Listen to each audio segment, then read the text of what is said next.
রাধে বন্ধুরা, জন্মাষ্টমীর শুভ শুভেচ্ছা ও অভিনন্দন সবাইকে জানাই। অনেকদিন বাদে এলাম, যাই হোক আজকে একটা গল্প নিয়ে এসেছি, তোমাদের শুনলে ভালো লাগবে, মন দিয়ে শুনবে কথাটা।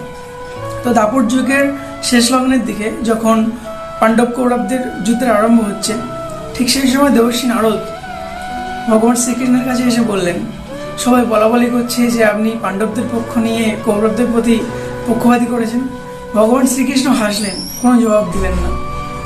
তার হাতে 3টে মালা ধরিয়ে দিলেন আর বললেন যে এই 3টে মালা 3জন ব্যক্তিকে পড়াবে, 2টি দলের মধ্যে। একটা হলো উত্তম ব্যক্তির মালা, একটা মধ্যম আর একটা অধম ব্যক্তির।